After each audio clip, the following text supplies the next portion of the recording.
बिस्मिल्लाहिर्रहमानिर्रहीम। आज के वीडियो लेक्चर में आप सबको खुशामदीद। उम्मीद करता हूँ आप सारे ठीक ठाक होंगे। आज का जो हमारा टॉपिक है जिस पर आज हम बात करेंगे वो हमारे पास है प्रिपरेशन ऑफ कार्बोक्सिलिक एसिड्स। हम प्रिपरेशन ऑफ कार्बोक्सिलिक एसिड्स पे आज बात करेंगे। तो हमारे पास आज का जो टॉपिक है वो है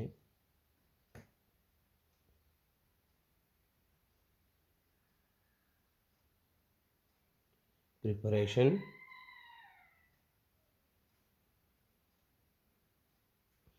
ऑफ कार्बोक्सिलिक एसिड्स।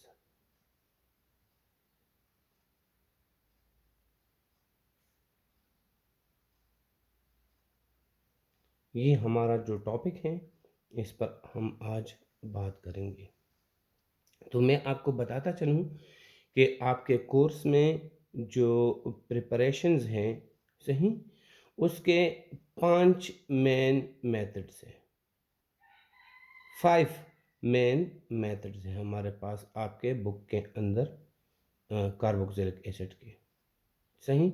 लेकिन स्मार्ट सिलेबस में हम कितने को पढ़ेंगे? स्मार्ट सिलेबस के अंदर यहाँ इन 5 में से हम सिर्फ और सिर्फ 2 मेथड्स को पढ़ेंगे, सही। अब किसी भी ऑर्गेनिक कंपाउंड के मेथड ऑफ प्रिपरेशन या उसके केमिकल प्रॉपर्टीज़ को याद करना थोड़ा सा मुश्किल होता है, इंसान बार बार भूल जाता है। तो इसके लिए हमारे पास क्या चीज़ फिर हम करते हैं? उसके लिए हम विजुअल लर्निंग के लिए मतलब काम करते हैं। विजुअल लर्निंग का क्या मतलब है मैं आपको समझाता हूँ। विजुअल लर्निंग का मतलब ये है कि हम एक स्केच बना लेते हैं। क्या बना लेते हैं? हम एक स्केच बना लेते हैं। इस तरह मैं आपके सामने स्केच बना रहा हूँ। यहाँ पर चूंकि टोटल मेथड्स क्या है? 5 मेथड्स है। तो 5 मेथड्स के कितने कॉर्नर होते हैं? 5। तो 5 मेथड्स के लिए मुझे क्या बनाने चाहिए? मुझे एक पेंटागन बनाना चाहिए। तो मैं आपके सामने यहाँ पर ये पेंटागन बना रहा हूँ।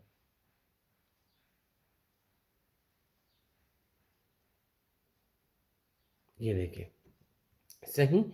अब टोटल मेथड जो हमारे पास 5 है, मैं 5 को मेंशन कर देता हूँ। सबसे पहले जो हमारे पास मेथड है वो है carbonation of Grignard reagent.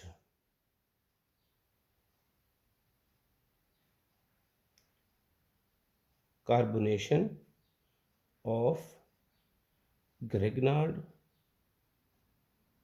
Reagent, first method ये है। दूसरा मेथड जब हम बात करते हैं, सही, वो क्या है? वो है hydrolysis of nitriles.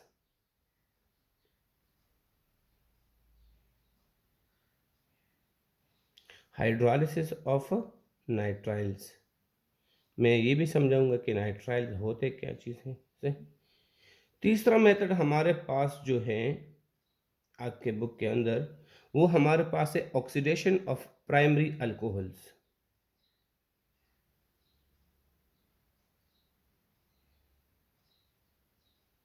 Oxidation of primary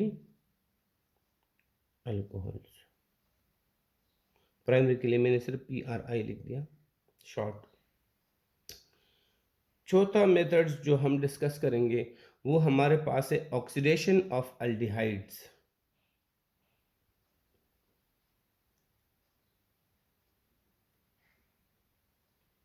oxidation of, इसकी बात करते हैं। पांचवा मेथड जो हमारे पास है वो हमारे पास क्या है? वो है ऑक्सीडेशन ऑफ अल्काइल बेंजीन। यहां पर हम बात करते हैं थोड़ा सा।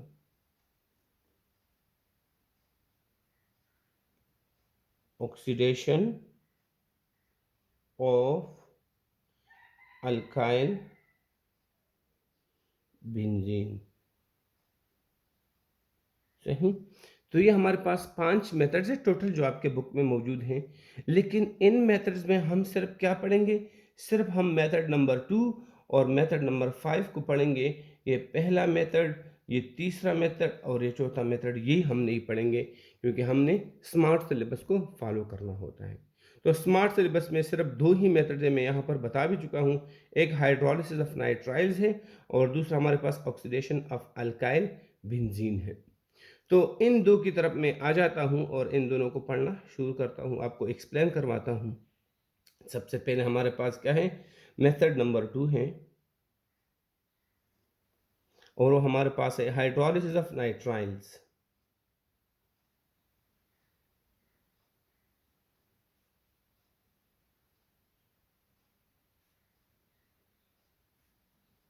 ये आप देख सकते हैं।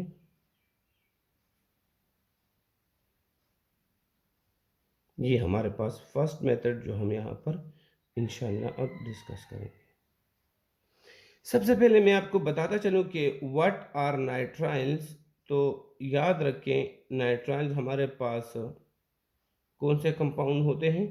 नाइट्राइल्स को हम क्या कहते हैं, साइनाइड्स भी कहते हैं।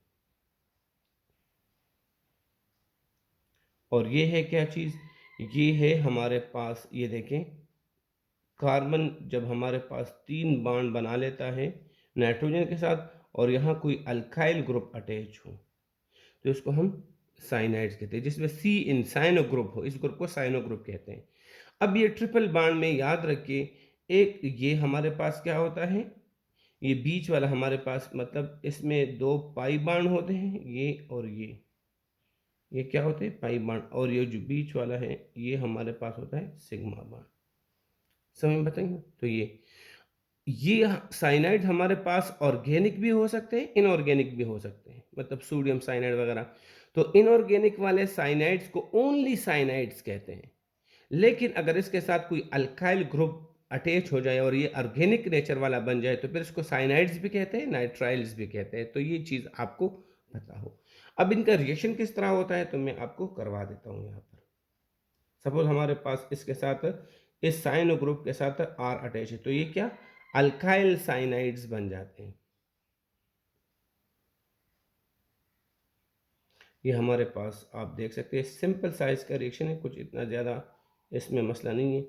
ये किस तरीके से हमारे पास इसके नाइट्राइल्स की हाइड्रोलिसिस होती है। हाइड्रोलिसिस तो आप जानते हैं, जब हम वाटर किसी चीज़ में ऐड करते हैं और वो जाकर किसी के बांड को तोड़ देता है, इसको हम हाइड्रोलिसिस कहते हैं। Hydro mean water, lysis mean splitting या ब्रेकिंग, जब वाटर मालिक्यूल किसी को तोड़ देता है। तो ये देखिए आपके पास अल्काइल साइनाइड है और इसमें मैं क्या, ऑब्वियसली क्या डालूंगा, इसमें मैं वाटर डालूंगा। लेकिन यहाँ पर जो मीडियम मैं यूज़ करूँगा इसमें एसिड होगा। एसिड मैं यहाँ पर लिख भी सकता हूँ या मैं डायरेक्टली HCl भी ले सकता हूँ, HCl एसिड। तो ये दोनों मिलकर हमारे पास क्या, इसको कहते हैं, इसको कहते हैं, इन दोनों को मिलकर H2O और HCl को मिलकर हमारे पास इसको क्या कहते हैं, इसको कहते हैं एक्वस एसिडिक मीडियम। क्या, aqueous acid medium. Alkyl nitriles की हाइड्रोलिसिस एक्वस एसिड मीडियम में होता है, जो कॉम्बिनेशन ऑफ वाटर होता है और एक एसिड का होता है। तो ये दोनों मिलकर क्या चीज़ बनाते हैं, ये देखिए मैं आपके सामने कर देता हूँ।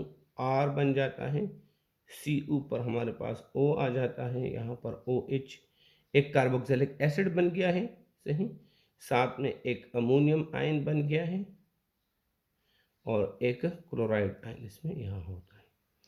ये किस तरह बनता है, मैं एक एक चीज आपको क्लियर करवाता हूं इसके मैकेनिज्म में। तो नीचे हम आते हैं, इसके मैकेनिज्म के पीछे आते हैं। देखिए ये इसका मैकेनिज्म है, इससे मैं आपको क्लियर करवाता हूं कि कौन सा बॉन्ड टूटता है और कौन सी चीज मिलती है। तो चले भाई, ये हमारे पास आप अल्काइल साइनाइड को ले लें।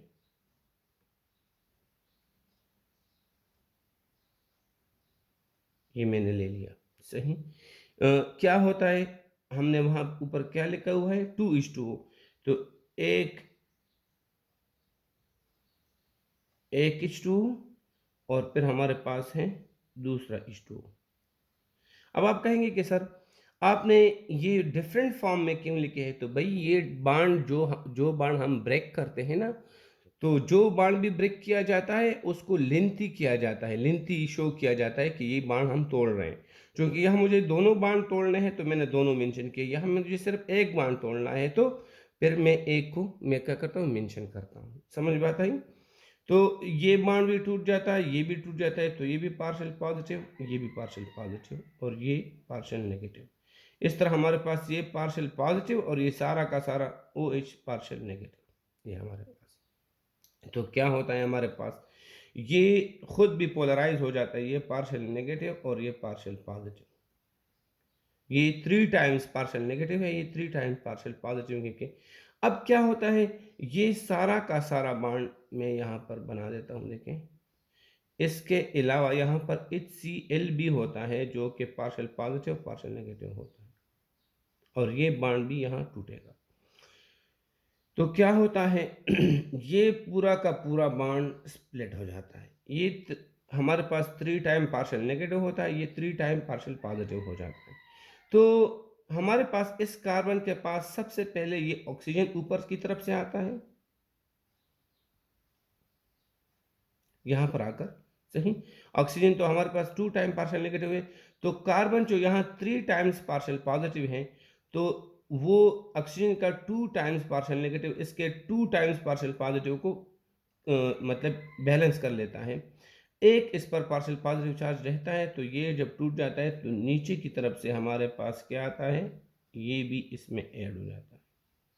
सही, तो ये भी पार्शियल नेगेटिव है, तो इसका जो बाकी वाला पार्शियल पॉजिटिव है वो भी खत्म हो जाता है। तो ये 3 टाइम पार्शियल पॉजिटिव था, सबका सब बैलेंस हो जाता है। हमारे पास क्या आ जाता है, R। अब जब ऑक्सीजन ऊपर की तरफ से आता है और तो डबल बॉन्ड बना लेता है, और जो OH यहाँ से नीचे की तरफ से आता है तो यहाँ पर ये OH बॉन्ड बना लेता है, सिंगल। सही, हमारे पास कार्बोक्सिलिक एसिड बन जाता है। अब बाकी की कहानी क्या है, बाकी की कहानी को देखें। अब इस नाइट्रोजन जो 3 टाइम्स पार्शियल नेगेटिव है, तो इधर देखें, ये हाइड्रोजन, ये हाइड्रोजन और ये हाइड्रोजन, ये 3 हाइड्रोजन जब इसके पास आ जाते हैं तो ये बिल्कुल बैलेंस हो जाता है और हमारे पास क्या बन जाता है, NH3। लेकिन साथ में ये जो HCl वाला हाइड्रोजन है ये भी आ जाता है। सही, अब पॉजिटिव कितने हो गए, 1 2 3 4, और नेगेटिव कितने हैं, 3। तो हमारे पास 3 पॉजिटिव 3 नेगेटिव को बैलेंस कर देता है, और जो चौथा पॉजिटिव है वो इस पर मेंशन हो जाता है। देखिए NH4, देखिए इस पर चार्ज मेंशन हो गया। अगर 3 ऐड होंगे तो NH3 बनेगा न्यूट्रल, लेकिन चौथा हाइड्रोजन आने से हमारे पास NH4 बनता है। और हाइड्रोजन HCl से हाइड्रोजन जाने के बाद क्या बनता है, ये देखिए नेगेटिव। सही, ये हमारे पास, तो ये कार्बोक्सिलिक एसिड है, आप जानते हैं इसको, मेन प्रोडक्ट। और ये हमारे पास अमोनियम आयन है। सही, इसके अलावा हमारे पास एक क्लोराइड आयन है। ये दोनों हमारे पास क्या होते हैं, ये दोनों असल में अमोनियम क्लोराइड, ये किस फॉर्म में मौजूद होते हैं, ये NH4Cl के फॉर्म में मौजूद होते हैं। लेकिन चूंकि ये इलेक्ट्रोलाइट है, पानी के अंदर आयोनाइज हो जाता है, और यहाँ पर क्या होता है, अभी भी पानी मौजूद होता है। सही, तो इस वजह से हमारे पास उस पानी के अंदर ये आयोनिक फॉर्म में होता है, NH4 आयन में, और इस तरह क्लोराइड आयन। जिस तरह आप NaCl को पानी में डालते हैं तो सोडियम आयन बन जाते हैं, क्लोराइड आयन, तो ये भी NH4Cl बन जाता है, लेकिन फिर वो क्या हो जाता है, आयोनाइज्ड फॉर्म में यहाँ पर रहता है। तो हमारे पास ये फर्स्ट वाला हाइड्रोलिसिस है, देखें पानी ने किस तरह, वाटर ने ये कार्बन नाइट्रोजन ट्रिपल बॉन्ड को तोड़ दिया है, तो इसकी हाइड्रोलिसिस हो चुकी है, पानी के अंदर इसके बॉन्ड टूट चुके हैं। तो ये हमारे पास फर्स्ट था। अब क्या करते हैं, अब दूसरे वाले हम रिएक्शन पे जाते हैं, और दूसरा हमने क्या पढ़ना है, oxidation of alkyl benzene.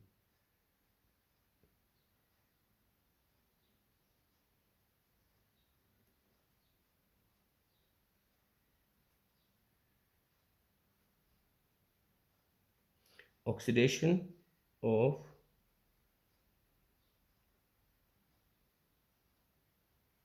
Alkyl benzene.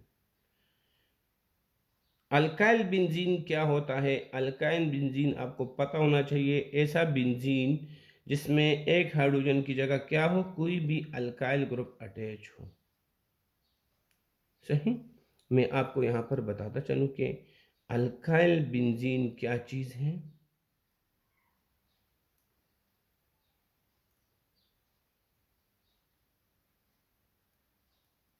देखें, अल्काइल बेंजीन क्या चीज़ है। इधर देखें, ये आपके पास कोई बेंजीन रिंग है और इस बेंजीन रिंग में यहाँ पर हाइड्रोजन की बजाय कौन अटैच है, कोई भी मतलब अल्काइल ग्रुप। क्योंकि यहाँ पर हम किसको यूज़ करेंगे, CH3 को यूज़ करेंगे, तो इसको कहते हैं मिथाइल बेंजीन। ये अल्काइल बेंजीन जो ऑर्गेनिक कंपाउंड का फर्स्ट मेंबर है। ये देखिए, और इसकी ऑक्सीडेशन चूंकि ये स्टेबल होता है, लिहाजा इसकी ऑक्सीडेशन के लिए हम क्या यूज करेंगे, स्ट्रॉन्ग ऑक्सीडाइजिंग एजेंट।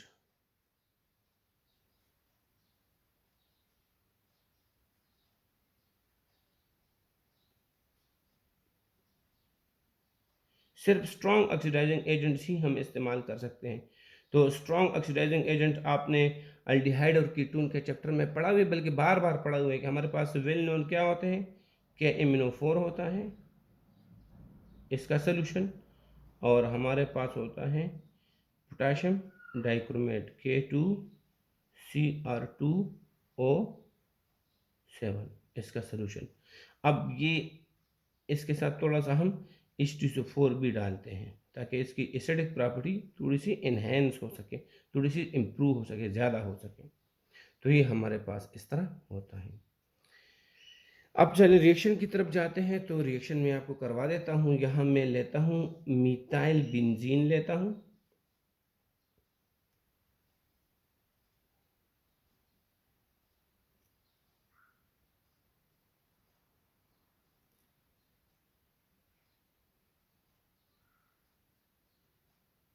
ये देखिए यहाँ पर एक मिथाइल ग्रुप अटैच है, एच मैंने ओपन फॉर्म में बना दिया ना आसानी के लिए। तो इस रिएक्शन के अंदर इसका मैकेनिज्म भी हो जाएगा। अब इसके लिए हम क्या ऐड करते हैं,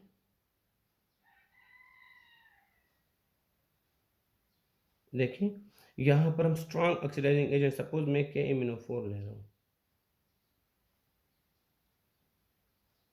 किस चीज़ के अंदर, किसी एसिड के अंदर थोड़ा सा एसिड डालता हूँ, और याद रखें इसको मैं थोड़ा सा हीट भी दे दूंगा, थोड़ा सा हीट भी रिक्वायर्ड करता है। जब KMnO4 एसिडिक मीडियम में हम डालते हैं तो ये क्या आपके पास पैदा करते हैं, याद रखें ये आपके पास पैदा करते हैं एटॉमिक ऑक्सीजन। ये आपके साथ क्या पैदा करते हैं, atomic oxygen, million of atomic oxygen.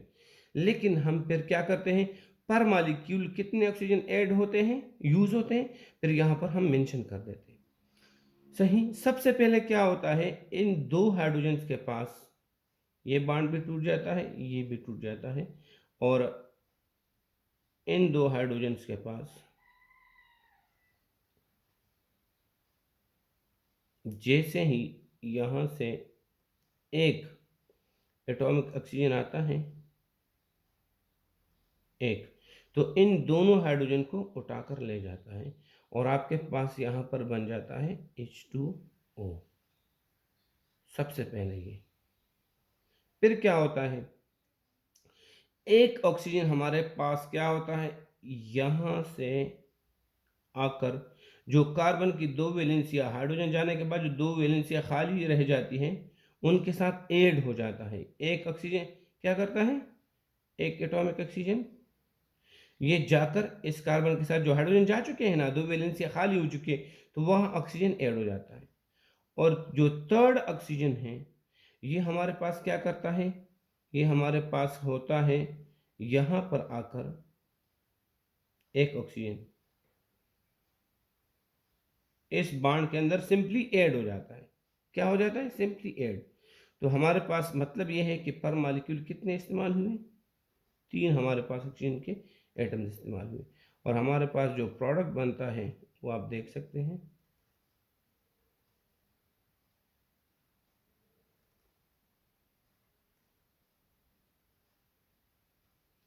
ये आप देख सकते हैं यहाँ, ये कार्बन है, तो ऊपर से जो दो ऑक्सीजन इसके पास आए थे, ये देखें यहाँ पर आ जाते हैं। सही।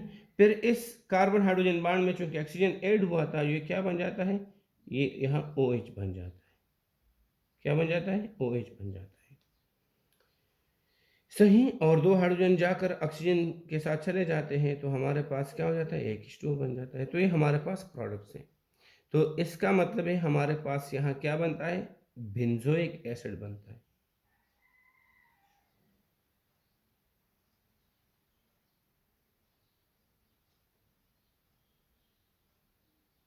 बेंजोइक एसिड क्या चीज़ है, ये एरोमेटिक, हाँ, कार्बोक्सिलिक एसिड है। प्रिपरेशन ऑफ कार्बोक्सिलिक एसिड पढ़ रहे, ये भी कार्बोक्सिलिक एसिड है, लेकिन क्या है, एरोमेटिक है। तो ये भी हमारे पास हम इस कार्बोक्सिलिक एसिड की प्रिपरेशन में आ जाता है ये। अब आप कहेंगे कि सर ये जो केमिनोफोर स्ट्रांग ऑक्सीडाइजिंग एजेंट है और फिर एसिडिटी से उसकी ऑक्सीडेशन प्रॉपर्टी, ऑक्सीडेटिव प्रॉपर्टी और भी ज़्यादा हो जाती है, तो बेंजीन रिंग क्यों नहीं ऑक्सीडाइज होता। तो याद रखें, बेंजीन रिंग हमारे पास क्या होता है, ये जो बेंजीन रिंग है ये रेजोनेंस स्टेबलाइज्ड है।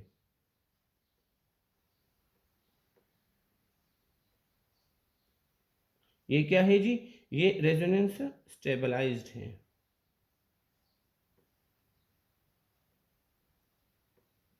सही।